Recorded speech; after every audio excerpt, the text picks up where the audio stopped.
a nuestra primera invitada del día. Tenemos a la ex congresista y abogada Rosa Bartra, que está aquí con nosotros. Doctora, ¿cómo está usted? Qué Ya, gusto verla. Fabricio, para mí, después de mucho tiempo se acuerdan de mí, así No, que no, aquí estoy doctora, feliz. siempre la tenemos en la retina, por supuesto. ¿Cómo ha estado el fin de semana? Han habido algunas novedades.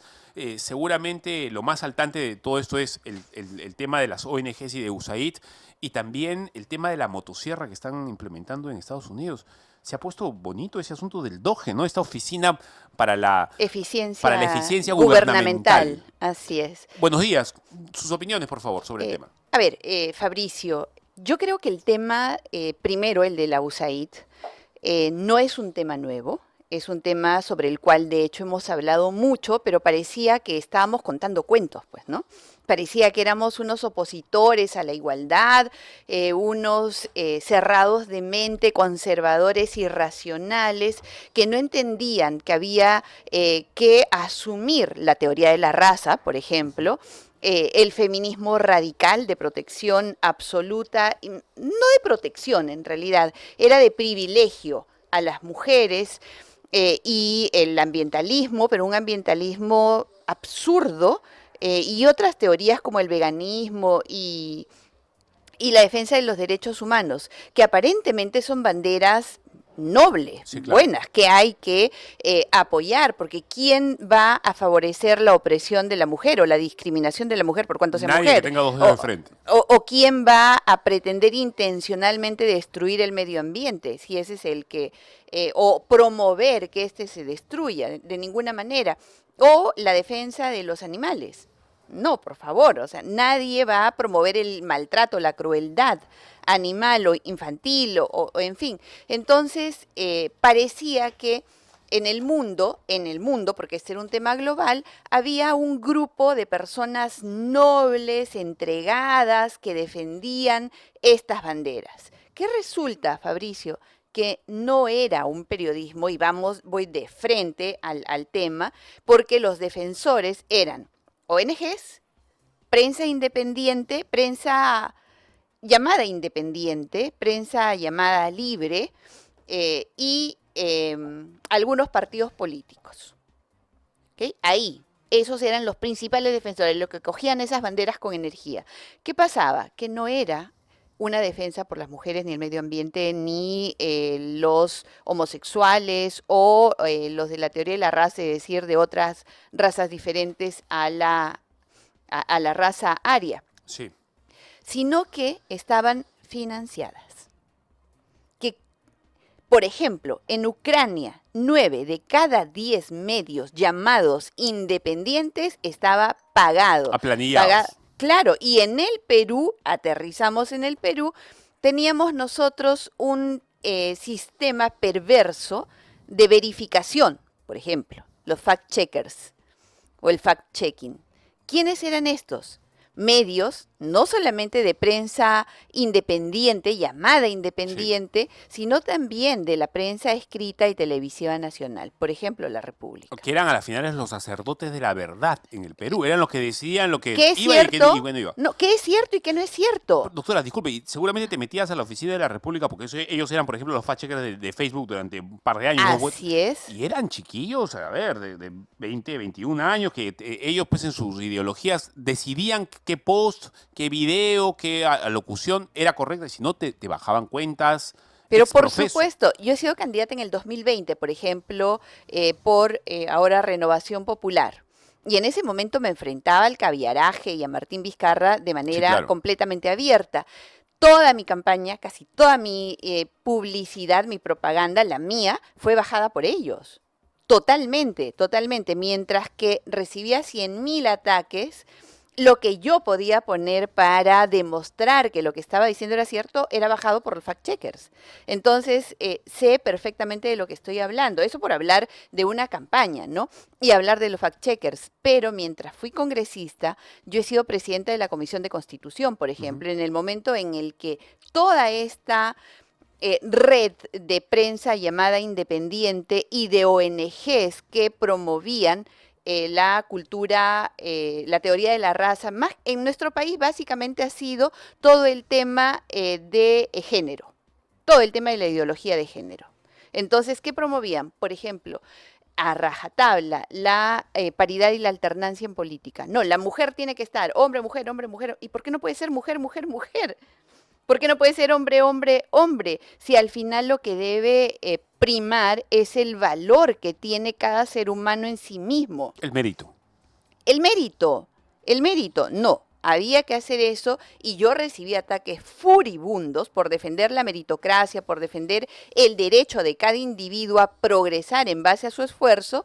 Se me etiquetaba como ultraconservadora, antiderechos, radical, eso por decirlo de alguna manera, pero en realidad eran ataques a el color de piel, a la forma de pensar, a la forma de hablar, a la forma de sentarse, a la forma de caminar, etcétera, ¿no?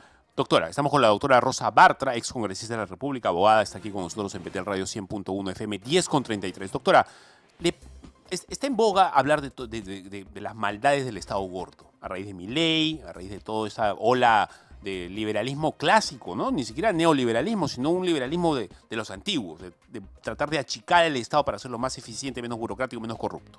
Vamos a una pequeña pausa. Correcto. Y metámonos en el tema de Elon Musk y esta oficina de eficiencia gubernamental, esta motosierra que así como lo hizo Fujimori en los 90s o Milei en Argentina actualmente, lo quieren hacer también en el... Ese no es un estado gordo, ese es un estado elefantiásico, así sideralmente grande, como ha crecido Estados Unidos en los últimos años. Con eso regresamos. Estamos con Rosa Bartra aquí en el estudio y quiero hablar con ella sobre el gasto en planilla de Estados Unidos, que en los últimos, 5 años ha crecido en más del 40%, lo cual, hablando en los dígitos que se hablan cuando se habla de Estados Unidos, eso es enorme. Se ha alcanzado los 79.264 millones y en el Perú también está ocurriendo lo mismo. Hemos crecido, el Estado peruano sigue pagando cada vez más planillas. A ver, no sé si van a haber más ministerios, se anuncian muchas más cosas. En realidad hemos crecido mucho. Doctora, hemos preparado un informe sobre qué cosa es la DOGE, que es esta oficina de eficiencia gubernamental que Elon Musk está dirigiendo en Estados Unidos, justamente para acabar con ese mismo problema que tenemos acá. El enorme Estado grande que ha crecido incluso descontroladamente. Juan Diego Berna con el informe. Adelante, por favor. Puede ponerse los audífonos. Escuche con atención lo que Elon Musk tiene que decir en el contexto de la DOGE, este departamento de la eficiencia gubernamental y los millonarios aportes que venía haciendo la USAID. La cantidad de despilfarro que ocurre en el gobierno federal es realmente asombrosa. Todo esto por el desperdicio de dinero de los contribuyentes. Para cualquier gasto determinado, tenemos que decir qué efecto tiene esto para los ciudadanos de Estados Unidos. ¿Cómo es esto bueno para el pueblo de los Estados Unidos? Es su dinero. Pero por alguna extraña razón, mucha gente en el Estado o quienes sean los políticos parecen olvidar que el dinero que se gasta es el dinero de los suyos. Desde que Trump llegó al poder y colocó a Elon Musk a cargo de la DOGE, este departamento de eficiencia gubernamental, se han ido ejecutando órdenes de suspensión y recorte a diferentes programas en los Estados Unidos y el mundo. Luego le diré muy pronto, tal vez en 24 horas, que vaya a verificar el Departamento de Educación. Va a encontrar lo mismo. Luego irá al ejército. Revisemos el ejército. Vamos a encontrar miles de millones, cientos de miles de millones de dólares de fraude y abuso. Ya sabes, la gente me eligió por eso.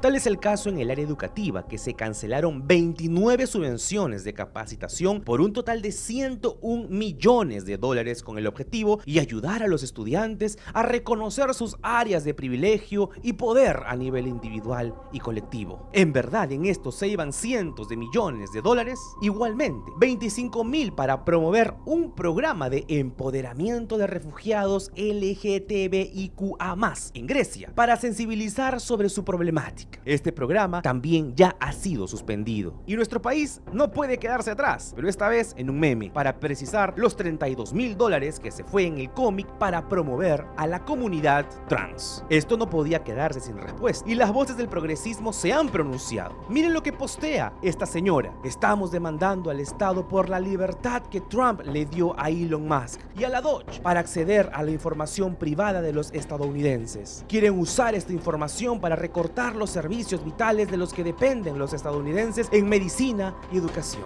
A ver, ¿pero esto es así? Veamos quién lo dice. La que publica es Letitia James, nada menos que la fiscal general de Nueva York. Así es, la misma que indica que los derechos trans son derechos humanos, la que busca honrar la existencia de esta minoría hipersexualizada. Pero no solo eso, sino que también ahora reclama por el reingreso de las píldoras para permitir los abortos medicados a través de la mifepristona. Pero lo más grave aún, como lo señala este señor, Letitia James, esta fiscal, impulsó la defensa de los famosos bloqueadores de pubertad, estos medicamentos que suprimen la producción de hormonas sexuales en el desarrollo del cuerpo. Debemos eliminar las agencias en su totalidad, en lugar de dejar partes de ellas. No nos conviene dejar partes de ellas abiertas. Es como no quitar las malezas. Si no quitas las raíces de una maleza, esta podría volver a crecer. Quitar las raíces no evita que las malezas crezcan, pero lo dificulta. Esta es la razón por la que creo que deberíamos eliminar muchas agencias en su totalidad. De igual manera, el primer ministro de Eslovaquia aplaude ahora a la DOSH y acusa a organizaciones como a la USAID de haber pasado por encima la soberanía nacional de los países, como el suyo, con programas llenos de feminismo moderno. Doctora, estamos con Rosa Bartra aquí en el estudio, son 10:40 en BT Radio 100.1 FM. Doctora, ¿qué está pasando en Estados Unidos con Elon Musk y Trump? ¿Cómo percibe usted?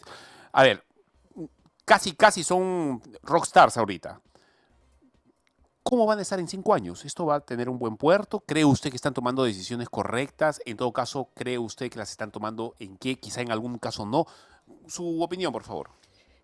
Como alguien que cree profundamente en la libertad y en desatar el potencial productivo de los humanos, en este caso de todos en el mundo, estoy completamente de acuerdo con lo que se está haciendo. Ninguna ideología que promueva el odio, que promueva la perversión, que promueva ideologías que solamente nos enfrentan, puede ser alentada desde el Estado, con recursos de los contribuyentes. Y creo que este progresismo desmesurado le ha hecho mucho daño a toda una generación.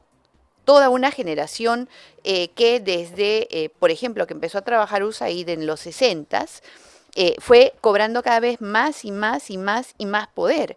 Definitivamente cuando relacionamos esto con la burocracia estatal, nos encontramos con la creación de ministerios, pues ministerios del ambiente, ministerios de la mujer que no defienden a las mujeres o ministerios de inclusión, que no buscan la inclusión, sino que buscan empoderar a determinados grupos, pero por razones ideológicas y no para proteger, sino para enfrentar, para generar ese enfrentamiento del cual ellos se benefician. No es que quieran promover la igualdad y que a los homosexuales o transexuales se les trate de forma igual, sino darles un lugar privilegiado y hasta de exaltación. Esto de la marcha del mes del orgullo, por ejemplo, nosotros no hacemos un mes del orgullo por nuestra heterosexualidad, por ejemplo. No es necesario hacerlo tampoco. Es que no es necesario porque hay, como te dije en el bloque anterior, que promover el mérito de la persona en sí misma, no por el color de su piel o por sus cromosomas sexuales o por sus preferencias íntimas, sino que hay que darle el espacio que se ha ganado en base al trabajo y a los logros que muestra. Entonces, si esto lo trasladamos al Estado, no tiene ningún sentido que teniendo grandes problemas, por ejemplo en el Perú, de tuberculosis multidrogo resistente, la peor de todo el mundo, o problemas de anemia infantil, el presupuesto en salud se vaya para píldoras abortivas o para medicamentos que detienen la pubertad, que hormonizan o que detienen el flujo normal de las hormonas para fomentar la transexualidad. O sea, no tiene ningún sentido que en las escuelas, en lugar de formar en emprendimiento, en manejo de contabilidad, tributos, publicidad, no sé, todo lo que los peruanos necesitamos como emprendedores, se privilegien horas de horas para ideología de género. Exacto. No tiene sentido. Hay una cosa positiva de todo esto que a mí me parece, me gustaría conocer su opinión. Hay algo en lo que hasta hace algunos años, doctora, quienes defendíamos esto, estábamos negados. Había una discusión que no se podía dar, que es la discusión del rol del Estado. Casi te llamaban un loco si tú querías poner en tela de juicio cuál era el rol realmente. ¿Qué es lo que tiene que hacer el Estado realmente? Ahora, con Milei, con Bukele, con Trump, sobre todo, y con las cosas que están ocurriendo ya en Europa, el partido de Alternativa por Alemania, por ejemplo, que lo está diciendo de una manera muy clara. El Estado, algunos dicen, no debe meterse en todo. Hay que delimitar claramente cuáles son los roles del Estado. Por ejemplo, el Estado no puede gastar dinero en el misoprostol o en todas esas cosas. En todo caso, eso es algo que lo tiene que decidir el privado con su propio dinero. Exactamente. ¿Cuál es la opinión que tiene usted sobre el rol del Estado? Yo creo fervientemente en el Estado mínimo. El Estado solamente pequeño, mínimo, es más, ni siquiera pequeño, mínimo, solo aquello que es indispensable. Por favor, elabore, como se dice. Elaboro. Hay mercados que son imperfectos. ¿Qué significa un mercado imperfecto que no se rige por las leyes de la oferta y la demanda? Por ejemplo, la salud. La salud es un mercado imperfecto. Tú no lo puedes entregar libremente al mercado porque entonces se convierte en criminal. En el Perú tenemos eso. O en todo caso no puedes tratar la salud acá como la tratas en Huancazancos, en Cangallo, en Víctor Fajardo. No se puede, ¿verdad? No se puede. El Estado tiene que estar presente porque, por ejemplo, en los lugares que tú acabas de mencionar, nadie va a ir a invertir porque no sería rentable. Igual con las escuelas. El colegio tiene que estar en el último lugar, ahí donde está Betel, ahí tiene que estar. En Caballo Cocha, no vas a ir a decirle a un privado, andas a un colegio allá, pues, ¿no? Exactamente. Entonces, esos son mercados imperfectos, que de todas maneras el Estado debe estar presente, debe regularlo, además que debe haber cierto control con respecto a qué se enseña. En donde está tu plata, el mercado debe estar presente. Salud y educación. Pero todo lo demás, Fabricio, podría funcionar con un Estado mínimo. No hay ninguna necesidad de crear oficinas para todo. Regular. El Perú está como está por el exceso regulatorio. Y el exceso regulatorio se da porque tienes que justificar a la burocracia. Entonces, ¿para qué tienes 1, 2, 3, 10 oficinas? Entonces creas un trámite para justificar la existencia de cada una de esas oficinas. Entonces, el Perú es un país que no entra a la formalidad porque la regulación es asfixiante. Entonces, ¿para qué los tienes? Si en lugar de promover desarrollo, lo frenas. A ver, el Estado debe dedicarse a la seguridad. ¿Debe dar seguridad? Sí, el Estado, pero fíjate, el tema de la seguridad está bastante descentralizado. Quienes son los responsables de la seguridad y el ornato son los gobiernos municipales. Cada gobierno municipal es responsable de la seguridad y el ornato de su jurisdicción. Sin embargo, hemos creado la idea de que ese gobierno local debe hacer la pista, debe hacer la carretera, debe hacer el puente y la seguridad. Entonces, hay un serenazgo que funciona desarticulado del gobierno central. Bueno, ahora con el patrullaje integrado está un poco mejor, pero no hemos comprendido el rol de la seguridad. Y ahí cuando tú me haces esa pregunta, ¿el Estado debe intervenir en seguridad? Interviene directamente porque el Estado no es solamente Dina Boluarte y sus ministros. El Estado también son los gobiernos regionales, también son los gobiernos locales. Y los gobiernos locales existen para darle seguridad a sus ciudadanos. ¿Justicia? ¿El Estado debe dar justicia? ¿Debe dedicarse a hacer justicia? En el Perú tenemos bastante mal funcionando nuestro sistema de justicia en general. Y cuando hablamos de sistema de justicia, hablamos de Poder Judicial, sí, del Ministerio Público, hablamos del INPE y hablamos de todo aquello que está relacionado con ellos, especialmente el Congreso de la República. ¿Okay? Entonces, ¿qué pasa con todo este sistema de justicia? Que es carísimo, e incluso en el sistema penitenciario. ¿Cuánto te cuesta cada día de un recluso en el Perú versus el objetivo que se busca con encarcelarlo, que es su rehabilitación e inserción en la sociedad al cumplir su pena? El costo que se tiene es altísimo, Fabricio, porque no solamente tienes el servicio de hotelería, es decir, la cama, la celda, el servicio médico, la comida, los servicios de educación, rehabilitación, reinserción, que incluyen psicólogos, psiquiatras, que tienen a profesores, que tienen abogados, que tienen celadores. Es increíble el gasto que hay ahí. ¿Qué sale de la cárcel, Fabricio? ¿Sale alguien rehabilitado?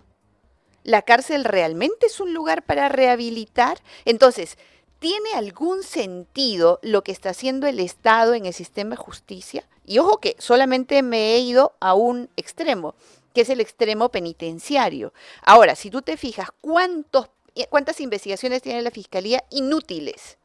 ¿Cuántos años demoran? Y luego cuando vas al Poder Judicial, te puedes demorar 10 años en un proceso civil, 15, 20. ¿Tiene sentido? Alejandro Toledo está siendo ahora sentenciado en primera instancia por delitos que se cometieron en el 2003.